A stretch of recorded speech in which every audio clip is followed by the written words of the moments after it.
Hola, el Señor te bendiga. Seguimos en nuestra serie devocionales del libro de los Hechos y estamos entrando en la etapa del apóstol Pablo, ¿no? De esa transformación de Saulo, de haber sido un perseguidor de la iglesia, a ser ese gran apóstol de los gentiles que escribió la mayoría de las cartas del Nuevo Testamento. Y el libro de los Hechos nos relata en gran parte la historia de Pedro, de Pablo y del resto de los discípulos.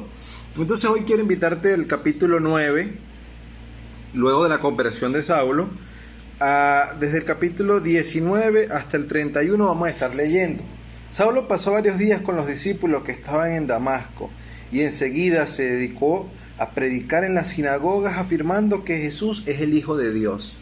Todos los que le oían se quedaban asombrados y preguntaban: ¿no es este el que en Jerusalén perseguía a muerte a los que invocan ese nombre? ¿Y no ha venido aquí para llevárselos presos y entregarlo a los jefes de los sacerdotes?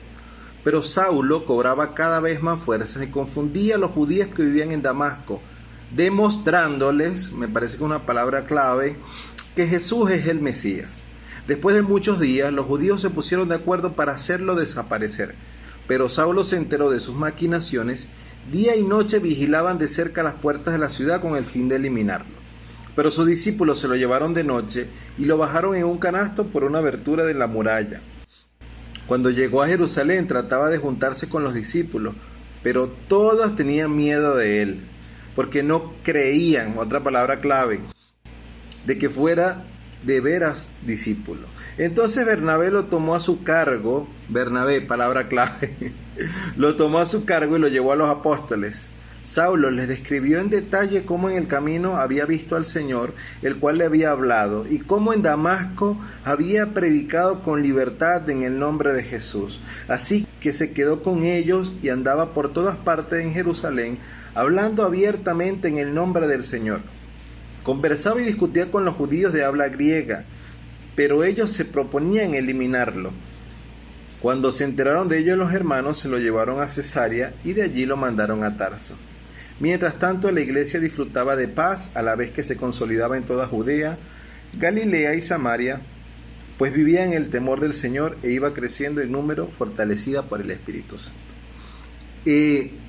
Aquí vemos a un Saulo recién convertido, a un Saulo que tuvo una experiencia sobrenatural camino a Damasco, donde tuvo un encuentro personal, íntimo, profundo, restaurador, transformador, renovador, que hizo que diera un giro de 180 grados. O sea, su dirección cambió totalmente a la dirección opuesta. Y definitivamente, cuando preparaba el mensaje para compartir este devocional, el Señor me hacía sentir de que quizás nuestra actitud con los Saulos que están naciendo no es la más idónea. Los voy a invitar al libro de Job. Vamos al libro de Job, capítulo 39, del 13 al 17. Dice: el avestruz bate alegremente sus alas, pero su plumaje no es como el de la cigüeña. Pone sus huevos en la tierra, los deja empollar en la arena, sin que le importe aplastarlos con sus patas o que las bestias salvajes los pisoteen. Maltrata a sus polluelos como si no fueran suyos, y no le importa haber trabajado en vano, pues Dios no le dio sabiduría, ni le impartió su porción de buen juicio. La historia que estamos leyendo, para ubicarnos en el contexto histórico de lo que está ocurriendo, Pablo está recién convertido, y él iba rumbo a Damasco a matar a los creyentes por el celo que él sentía por la ley, porque recordemos que él era judío, que era fariseo. Entonces el contexto es que viene alguien a asesinar a los cristianos y en medio del camino recibe una conversión. Evidentemente el resto vamos a tener miedo. Si en algún momento viene alguien, una secta anticristiana, a asesinar a los cristianos en Ecuador, en Latinoamérica, y diríamos, o sea, quizás más de uno dijéramos: yo no le creería si me aparece que en el camino se convierte. Y eso fue lo que estaba ocurriendo con Pablo. Sin embargo, él seguía predicando, él seguía hablando, y no sé si están de acuerdo conmigo, pero los creyentes nuevos son los que más predican, son los que más hablan, porque están viviendo, experimentando algo que nosotros quizás se nos haya olvidado. Y un punto interesante es que debemos recordar y tener un buen ejemplo de que a pesar de que pasen los años, nuestro amor con el Señor tiene que hacerse cada vez más sólido, más romántico, más profundo. Y a medida que amemos más al Señor, se nos va a hacer fácil compartir su buena noticia. Porque si la experiencia la seguimos manteniendo en el tiempo, fácilmente vamos a poder seguir hablando y dar un mensaje y decir lo que Dios nos dice. Entonces, pero hay un punto clave de esta enseñanza. Hubo un hombre llamado Bernabé, por eso les decía las palabras clave, demostrándoles. Pablo estaba demostrando un arrepentimiento genuino. Aún la segunda palabra clave que mencioné, creían. La gente no le creía a pesar de que él estaba dando fruto de arrepentimiento, estaba cambiando su forma de hablar, lo que decía. Su mensaje, como lo digo, su vida cambió de una forma tan profunda y tan radical que fue impresionante. Pero nadie le creía, segunda palabra clave, nadie le creía. Y hubo un hombre llamado Bernabé que lo tomó, lo adoptó, lo acogió, lo mentoreó. Y aquí entra la relación con el versículo que leímos de Job. El Señor hace un ejemplo en Job de que el avestruz es carente de sabiduría y que a sus polluelos los deja, los patea, los huevos no los protege, maltrata a sus polluelos.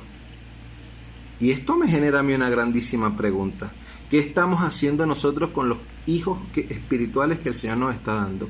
¿Qué estamos haciendo como iglesia? Y como iglesia no hablo del pastor Pablito, el pastor Víctor ni la pastora Nelly. Hablo de nosotros todos como iglesia. ¿Qué estamos haciendo con las personas que están llegando? Quizás en este momento no están llegando al templo, pero le puedo asegurar que hay mucha gente llegando a Cristo. Y nosotros posiblemente tengamos la actitud que tuvieron los creyentes en aquel momento, de decir, no creo que cambie, ese siempre fue un borracho. No creo que cambie, esa mujer, adúltera, sinvergüenza ella. No creo que cambie este era ladrón, apenas te volteaba te robaba. Uy, no puedo creer en un cambio. Este personaje que ahora quiere venir a hablar de Cristo, uy, chismoso, como él no hay uno. Y así pudiese mencionar cualquier cantidad de pecado, cualquier cantidad de desobediencia al Señor. Y muchas veces nosotros decimos, no creo que cambie. No creo que cambie. A pesar de que la primera palabra clave dijimos demostrar. A pesar de que esta persona empieza a demostrar cambios. Pero nuestro corazón está tan duro por los años que han pasado y nos creemos tan espirituales y nos creemos tan ungidos que pudiéramos estar haciendo como el avestruz, matando a nuestros propios hijos espirituales. ¿Qué hubiese pasado si no hubiese aparecido Bernabé?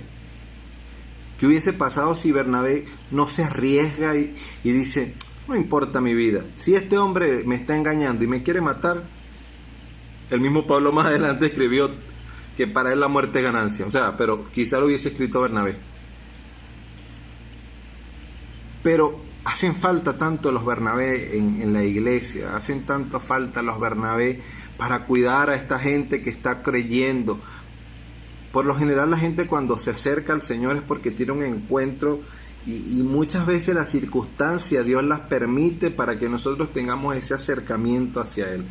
Yo recuerdo cuando yo conocí al Señor, yo estaba profundamente deprimido y esa circunstancia permitió que mi corazón fuera abierto de par en par cuando el Señor llegó. Ojo, después de 4 años que yo me había negado, pero llegó un momento que la circunstancia era tal que yo necesitaba, si no me convertía me moría. Gracias a Dios tuve a mi mamá, a mis hermanos, mis pastores en Venezuela, el pastor Castro Rojas que me cuidó, el pastor Eliezer López, ellos me cuidaron y muchos pastores que si no podría nombrarlos a todos, pero en el momento de mi conversión, y quizás muchos podrían decir, pero ese es el hijo de Maribel, el hermano que se la pasaba enamorando a las hermanitas. el que venía a comerse los asados y las hamburguesas en la iglesia. Yo no creo que venga, seguramente le gustó una muchacha y vino por eso. Pero gracias a Dios que hubo hombres y mujeres valientes que me tomaron, que me enseñaron, que me capacitaron, que me formaron y no hicieron como el avestruz, sino que hicieron como Bernabé.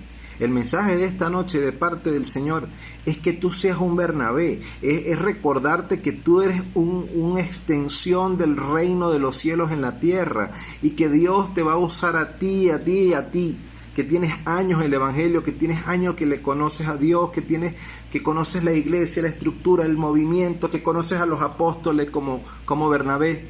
Toma a un creyente, toma a un recién convertido de tu mano y llévalo contigo. Más adelante Bernabé y Pablo se separan, pero sin Bernabé no hubiésemos tenido Pablo. Hubiese sido mucho más difícil. Bernabé es un grandísimo ejemplo de lo que debemos hacer nosotros. Recordemos que la Gran Comisión incluye enseñándole a que guarden mis mandamientos. No es solamente predicar la palabra, no es solamente decirla, no es solamente lanzarla al aire. También hay unos que sembramos, pero hay otros que cosechan o cosechamos, me voy a incluir. Seamos Bernabés, tomemos esa gente que cayó en buena semilla, pero que quizás, como nos enseña la parábola del sembrador, puede ser esa que está allí entre las espinas. Y el Señor nos puede usar como Bernabé para tomarlos de la mano y llevarlos a buen término, para tomarlos de la mano como hicieron mis pastores y mi familia conmigo, y me pudieron llevar a seguir afianzando mi relación íntima con el Señor.